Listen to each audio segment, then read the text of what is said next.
Bom dia, tudo bem? Hoje eu vou falar sobre quem emite o laudo de TEA. Muita gente tem essa dúvida, né? Principalmente pais, né? Não tem muito profissional que não sabe. Profissional que não sabe da área do outro, profissional que joga essa responsabilidade para o médico. Como eu sou psicóloga, vou puxar mais a sardinha para o meu lado aqui, no sentido de falar mais sobre as responsabilidades do psicólogo.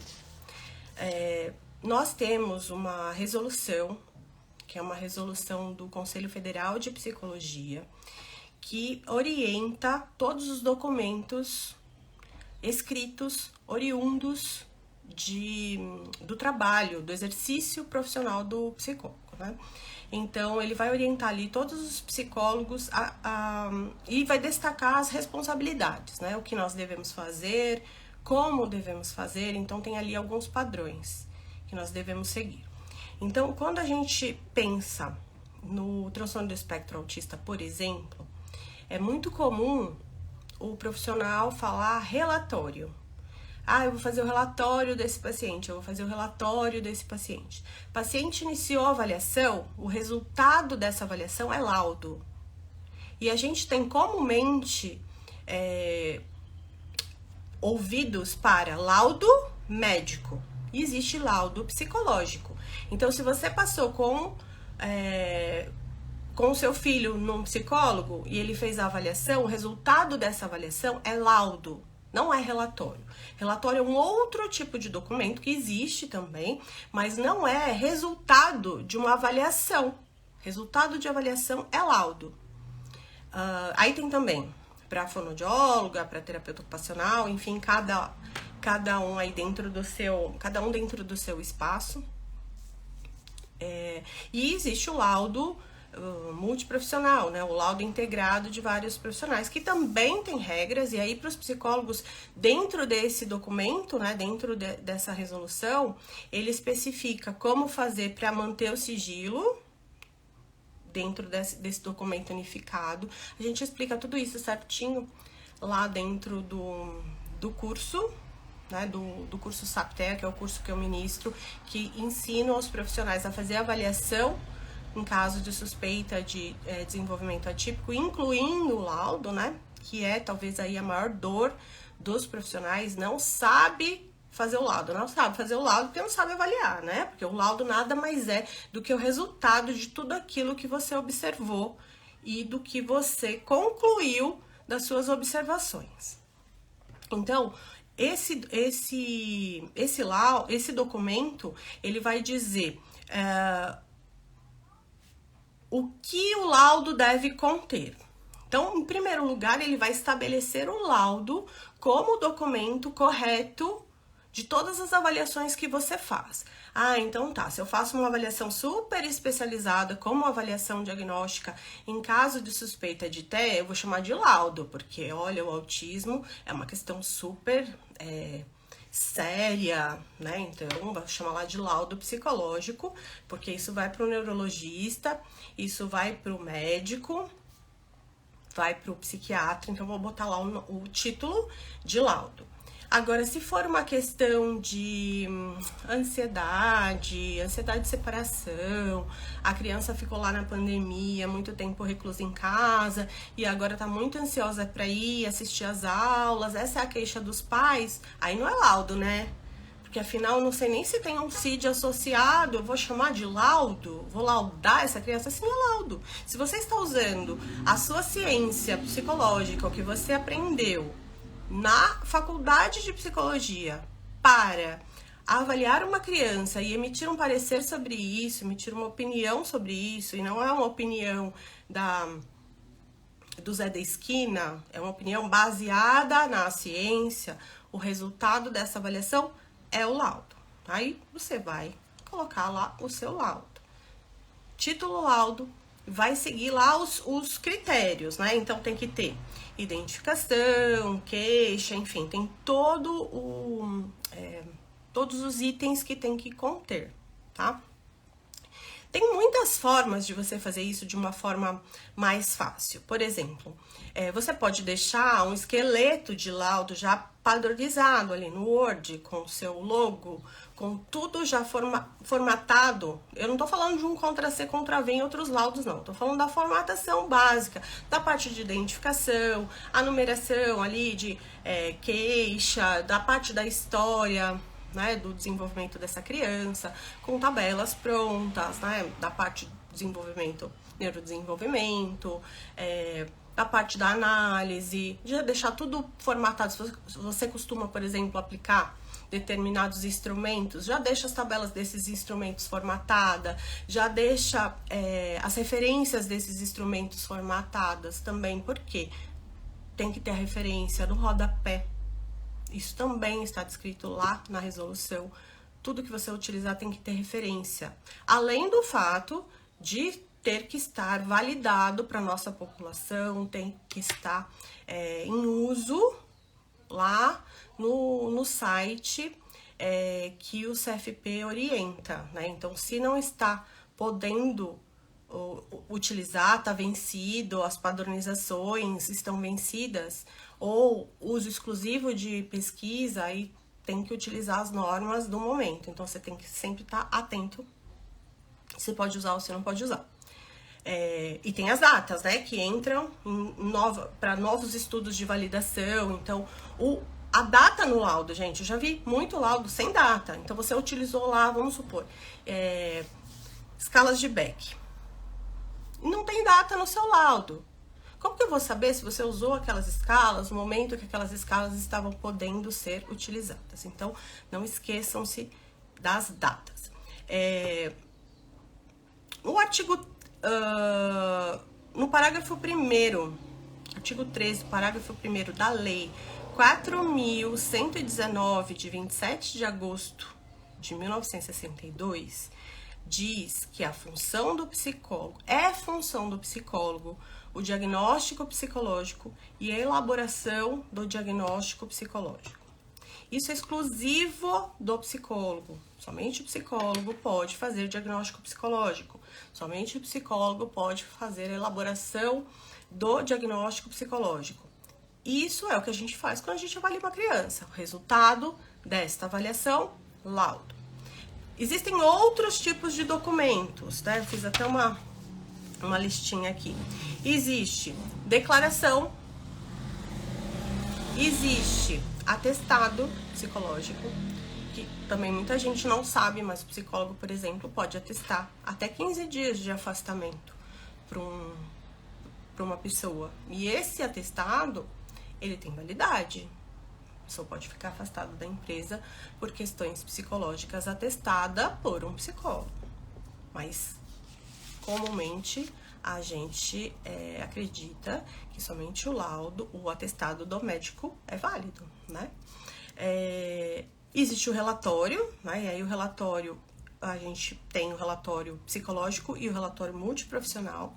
Existe o laudo psicológico e existe o parecer psicológico. Para cada um desses tipos de documento, tem regras, não é? Então, eu não vou explicar aqui todos, né? Porque o meu objetivo aqui é falar sobre o laudo.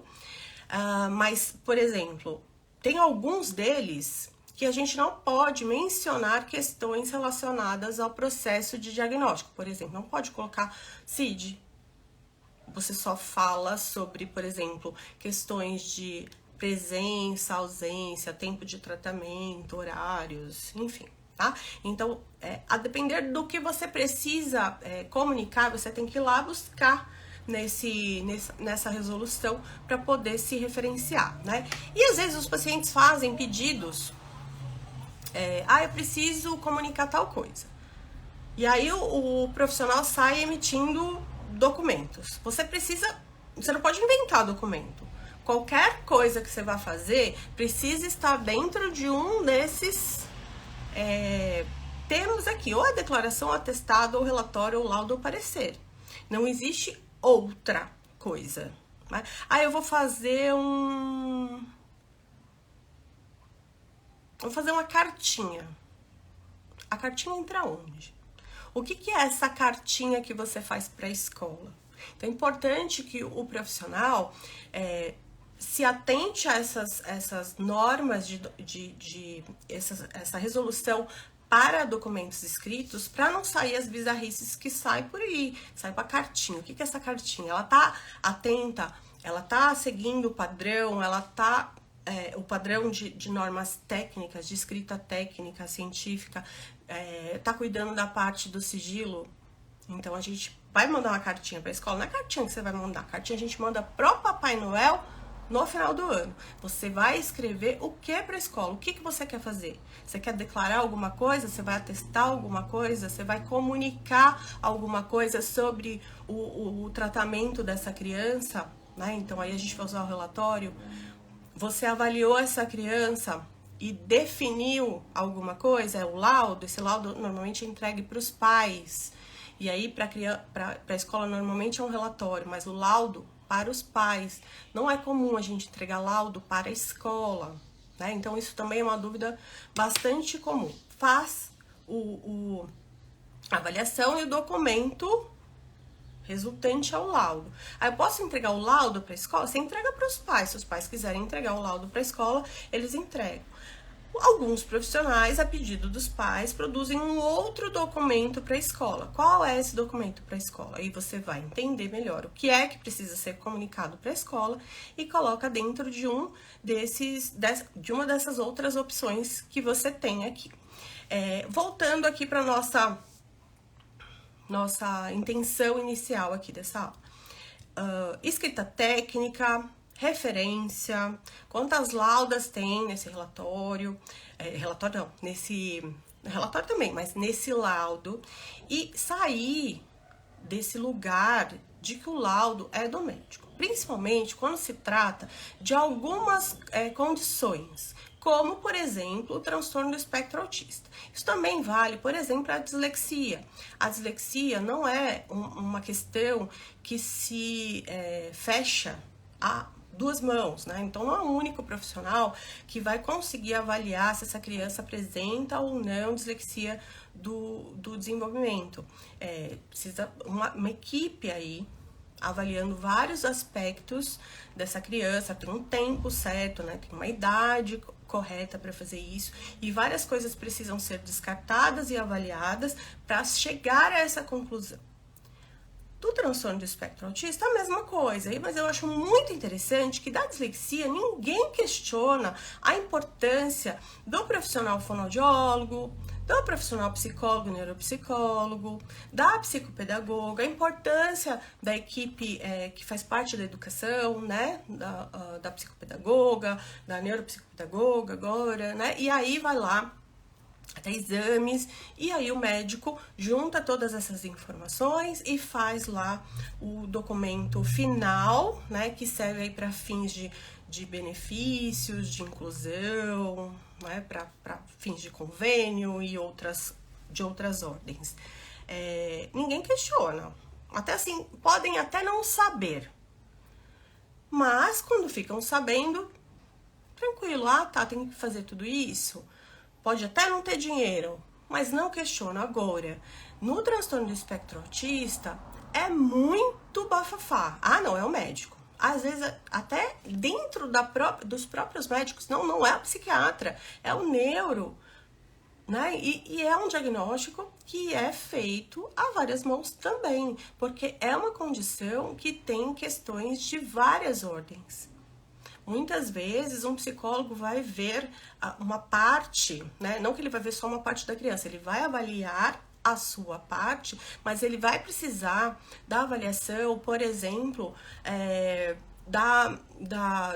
com instrumentos padronizados da comunicação receptiva, do diferencial aí, da avaliação de uma profissional fonoaudióloga que vai avaliar a linguagem para ver as questões de pragmática, e juntas poder subsidiar de uma maneira mais efetiva o médico, que vai ver essa criança menos vezes que nós, menos tempo, para poder tomar essa decisão, se essa criança não tiver ali déficits e excessos tão claros como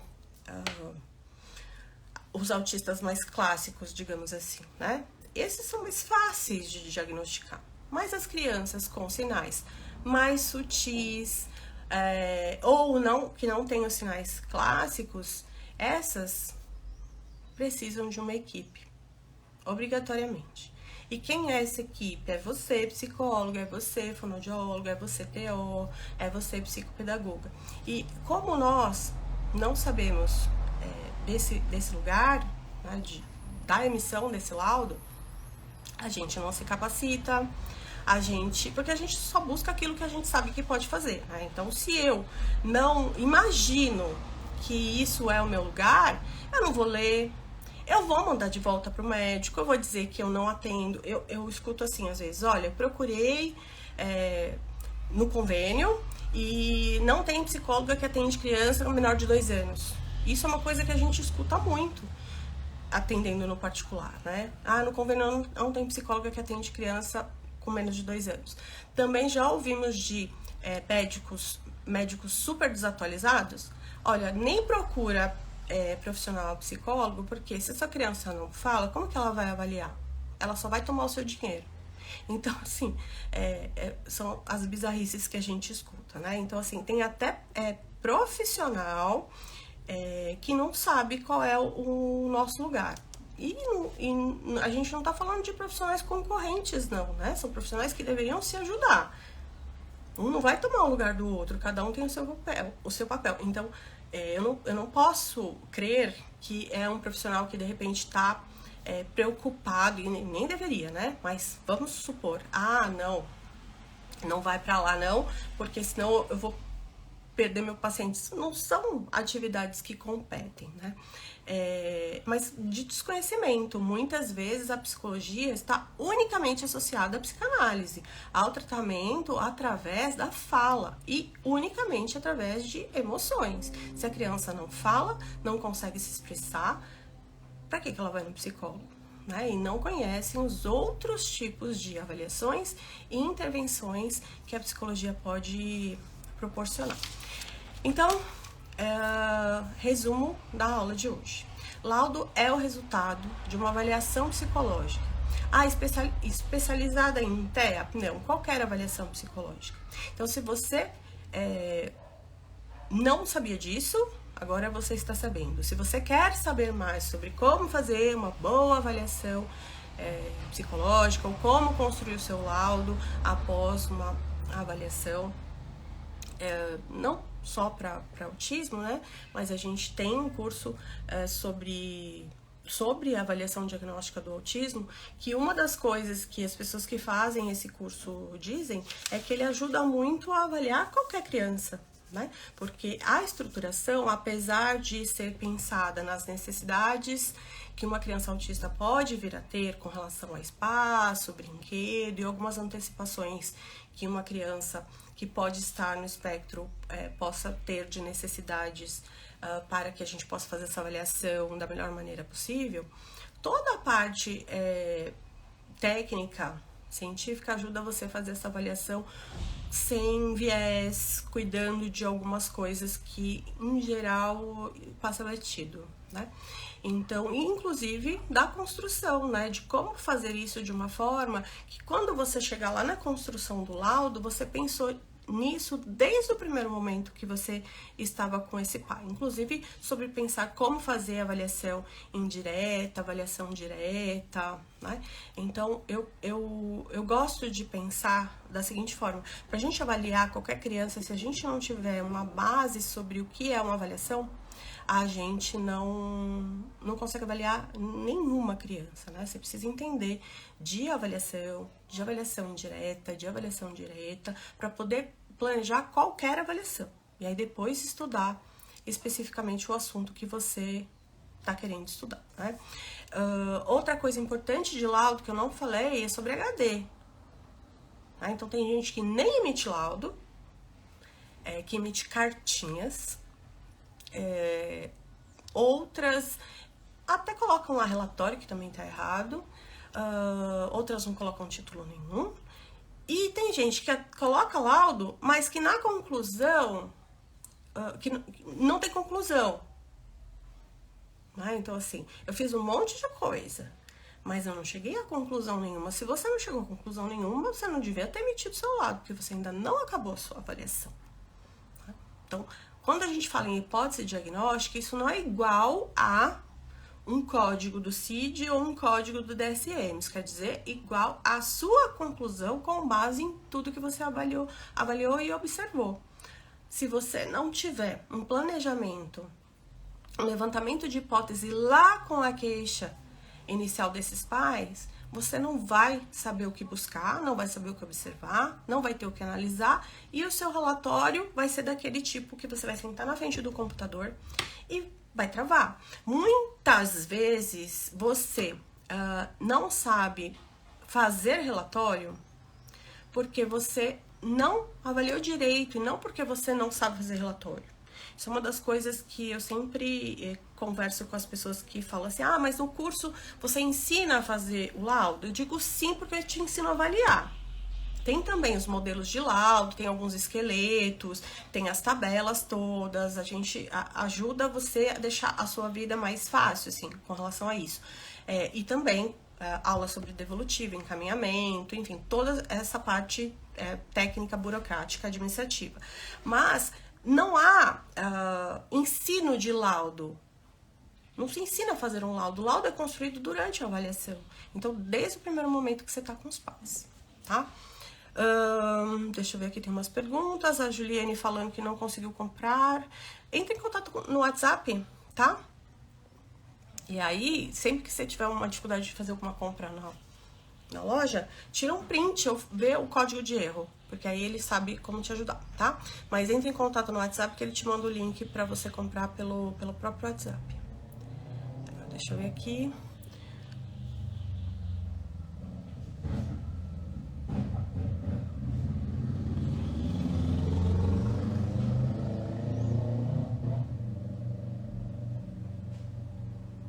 Bom, a Lu Santos Psi tá falando aqui, eu não entendi direito.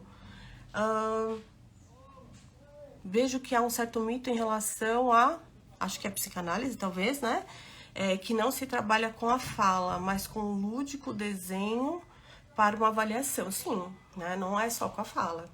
A criança é avaliada através do brincar, como todas as crianças, né? Tanto na psicanálise quanto na comportamental, é o brincar. Mas a questão aqui não é essa. A questão é que para o autismo, para o desenvolvimento, a gente não trabalha conflitos inconscientes emocionais.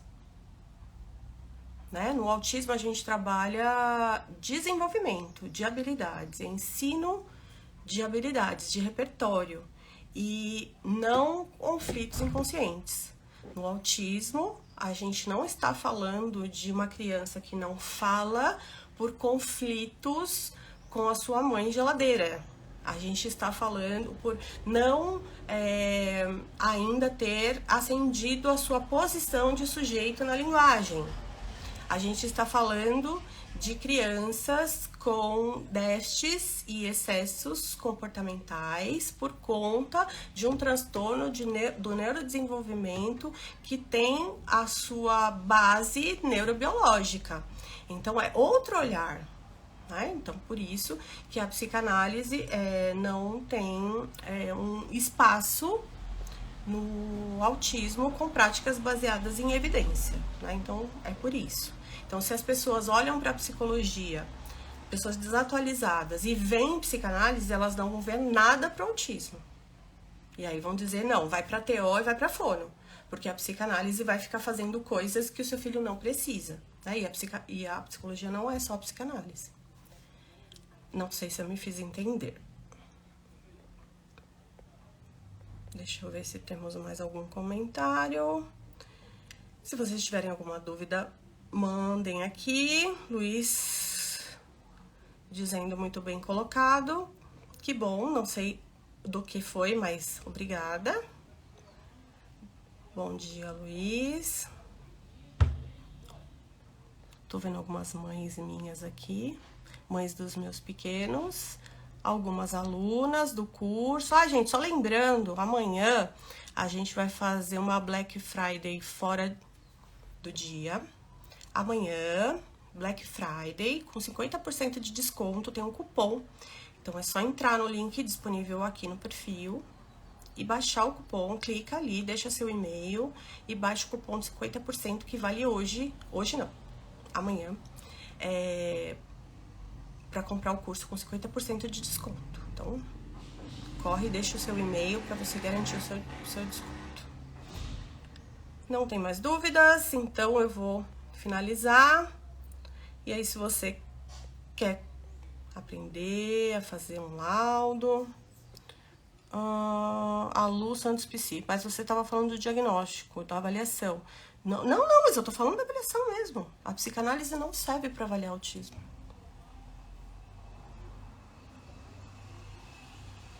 Porque o que a psicanálise acha que é o autismo?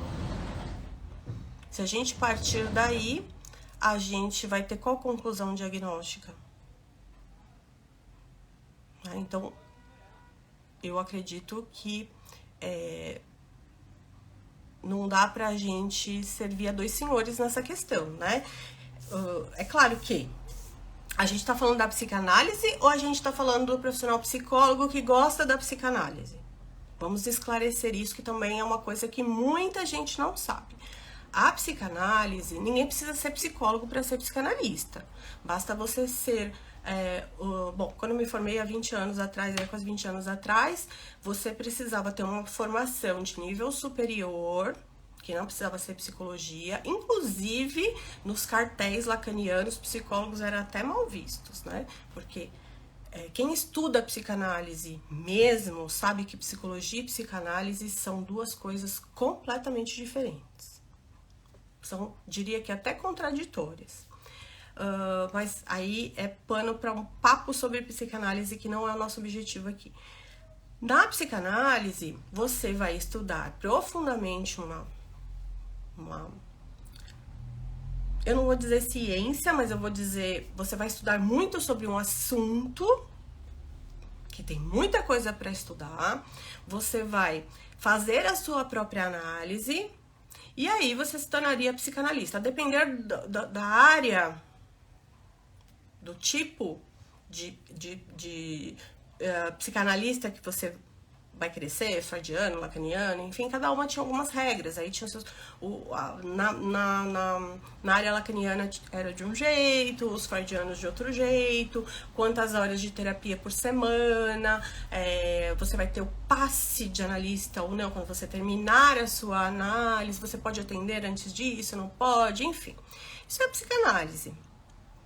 Agora existe a abordagem psicanalítica, as pós-graduações em psicanálise, na psicologia, que é o olhar da psicanálise na psicologia, assim como existe também na psicopedagogia, na fonoaudiologia, que é uma outra coisa, que são as influências do olhar da psicanálise para a psicologia, né? Então, não sei se todo mundo sabe, mas a minha primeira formação foi da psicanálise, né? A minha faculdade basicamente psicanalítica, não tive outro olhar ali na faculdade. Saí da faculdade e fui fazer pós-graduação na área de psicanálise.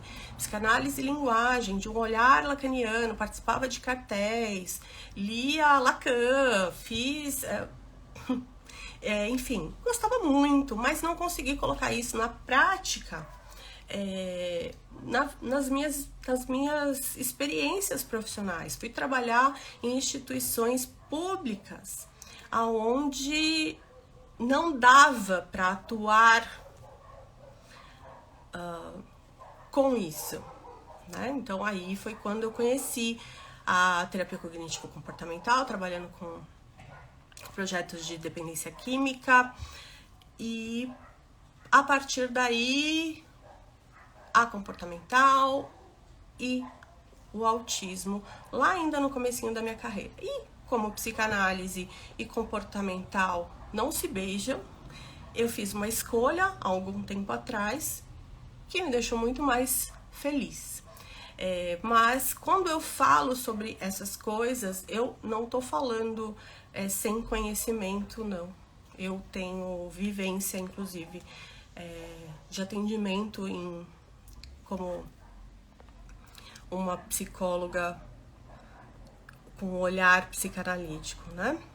E o olhar psicanalítico para o autismo é o olhar de uma possível quarta estrutura, né? Para quem não é muito afinado aí com a psicanálise ela acredita que nós todos estamos estruturados em algumas possibilidades. São os neuróticos, os perversos, enfim, eu gosto de falar, né? Eu fico falando, enfim. Tem algumas possibilidades, né? Os psicóticos, os perversos, os neuróticos, são essas três estruturas. Você está estruturada em uma dessas e você não sai de uma para outra. Isso não é igual a doença mental, tá? Não é um diagnóstico psiquiátrico. É um diagnóstico estrutural, vamos dizer assim. Sua personalidade. Ou você é neurótico, ou você é psicótico, ou você é perverso. A partir daí, a estrutura que se formou lá na sua infância, né, na saída ali do Édipo, um nome mais freudiano, né, mas na teoria lacaniana tem outros nomes que são mais complexos e como a maioria das pessoas não conhecem, vamos usar aí na saída do Édipo, tem essa formação, a estruturação da sua personalidade e você não foge disso. Então, ou você é neurótico, ou psicótico, ou perverso. O autismo entraria aí, nos estudos da psicanálise, como uma possível quarta estrutura. Tanto é que nos manuais anteriores, o autismo era considerado lá junto com a esquizofrenia infantil. Era a mesma coisa, depois começou a se diferenciar, e aí os manuais da psiquiatria, e eu não estou falando mais da psicanálise, mas as primeiras ideias sobre o autismo começaram muito vinculadas com esse olhar. E aí foi se estudando, a ciência foi evoluindo e as coisas foram se diferenciando. Mas as primeiras ideias era que o autista, ele era uma estrutura psicótica, ou seja, estava lá junto com a esquizofrenia. Depois, não é igual. Mas o que é então? Será uma quarta estrutura? Isso foi o que eu ouvi dentro da universidade. Isso foi o que eu ouvi nos meus estudos lacanianos por aí, né? Porque as escolas lacanianas não necessariamente são instituições vinculadas ao MEC, por exemplo, tá? São grupos de estudo, cartéis, enfim, onde você estuda as obras ou lacaniana direto, ou operadores de leitura, por exemplo, né? Que são pessoas que leram Lacan e reescreveram de uma maneira mais fácil de se entender. É uma possível quarta estrutura. Até o momento que eu saí desse mundo, não tinha um nome para essa quarta estrutura. Eu não sei se tem, porque nunca mais ouvi. Nunca mais me informei sobre esse assunto, né? E a informação da mãe geladeira, né? Então, esse papo de mãe geladeira que é real, tá? Isso não é... Eu já vi gente falando assim, isso daí é quase que fake news. É fake news, para falar mal. Foi só uma ideia de alguém. Sim, foi algo que uma pessoa levantou enquanto possibilidade. Ele mesmo refalou. Mas quem estuda coisa antiga... Lê lá, mãe geladeira. Olha aqui. É isso aqui, ó. O autismo é isso aqui. Porque pega textos antigos. Né? Tem muita gente que não sabe, mas a psicanálise ela não é tão admirada e estudada nos outros lugares do mundo como ela é aqui, não. Tem lugares do mundo que ela é só comentada como um aspecto histórico, vamos dizer assim. Eu não sei se dá pra dizer assim, mas tipo assim, olha, nós também tivemos isso aqui, esse olhar, né? Mas que não se usa mais. É como um aspecto histórico mesmo, um fato histórico. Tem alguns lugares que ela é muito bem-vinda, que as pessoas amam, que a maioria das universidades tem esse olhar. E a sua formação, o seu olhar pode estar muito influenciado pelo que os seus professores gostam, né? Então, se seu professor gosta de psicanálise, talvez você goste também porque ele gostou e ele passou para você com muita empolgação, que eu não acho que é a função da universidade. A função da universidade é te mostrar um pouquinho de tudo. E aí você escolhe, né? A minha universidade não foi assim.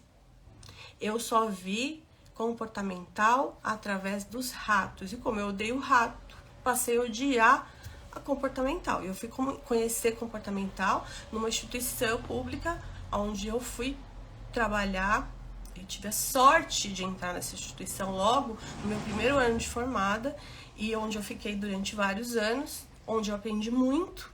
Inclusive aprendi que psicologia não dava para se fazer com sessão curta, como Lacan propõe, né? Então, não dá para usar o tempo do inconsciente.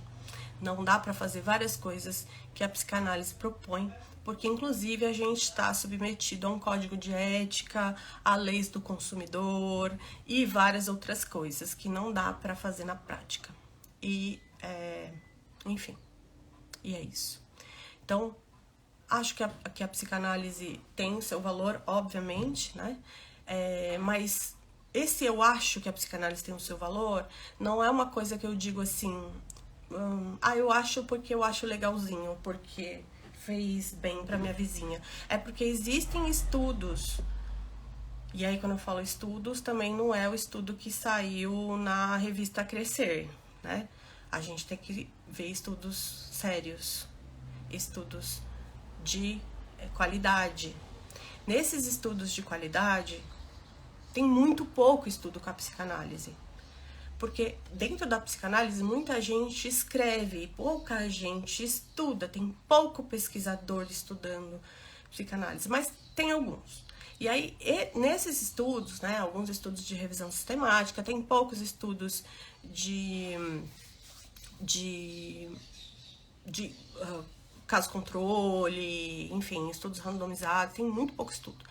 Os poucos que tem, quando você vai analisar a qualidade desses estudos, são estudos pouco pontuados, né? Tem algumas formas de você pontuar os estudos, né? Então, tem manuais e guias que você utiliza para pontuar os estudos, a depender do tipo de estudo. Então, tem estudo observacional, enfim, e aí tem alguns manuais que você usa para pontuar os estudos. Então, não é assim, é legal, gosto desse autor, ou então esse daqui é legal porque tava na plataforma tal. Tem muito estudo que tá em revista Bambambam, porque quem publica paga para publicar. Enfim, e um estudo é super difícil de fazer. A gente tem um núcleo de pesquisa inteira aqui no Instituto e eu tô fazendo uma revisão sistemática junto com a doutora Gabriela, fonoaudióloga aqui. Gente, pelo amor de Deus, assim, você fica sem dormir várias noites, fica enlouquecida, quase surta, volta pra vida real. E é super difícil uma revisão sistemática. Tudo bem que é topo de pirâmide aí de qualidade dos estudos. É difícil pra caramba. E as pessoas não têm nem ideia. Aí pega lá um estudo qualquer, vai ver, não tá nem registrado o estudo, então não tem qualidade nenhuma, as pessoas não sabem nem pesquisar. Enfim, deixa eu ver aqui o que... Eu até esqueci o que eu tava falando. Só fui entender sobre o comportamento quando passei a ser AT de crianças. Obrigada pela retomada histórica. Importante pra gente entender o porquê de precisar continuar estudando sempre e sempre. Com certeza. A gente é muito influenciado. A gente não é influenciado só por fake news de Facebook e Instagram, não. A gente é influenciado pelos professores. Eu sou professora de psiquiatras, né, numa pós-graduação. E eu dou aula, uma das aulas que eu dou é sobre psicoterapias. Então eu tenho que falar sobre todas as abordagens. Eu tenho que falar o que tem de legal na psicanálise também. Mas eu não posso negar o que a psicanálise não faz, ou a falta de evidências, ou os poucos estudos. Tem coisas também dentro da comportamental que não... Acho que o resumo da ópera é o seguinte: prática baseada em evidência é igual a comportamental serve para tudo? Não. Terapia cognitiva comportamental serve para tudo? Não. O que significa prática baseada em evidência? Então, tem estudos que provam que terapia cognitiva comportamental tem evidência de efetividade para tal condição em tal idade. Então, eu tenho pós-graduação em terapia cognitiva comportamental de crianças e adolescentes.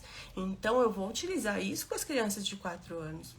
Não tem prática baseada em evidência para criança de 4 anos, porque ela ainda está no estágio de desenvolvimento que a parte do cognitivo dessa terapia não atinge. Então, não é essa a prática. Aí eu fui fazer comportamental, eu fui fazer aba, porque para essas crianças eu precisava de outro tipo de qualificação profissional. E por aí a gente vai. Então, não tem profissional que trabalha com tudo,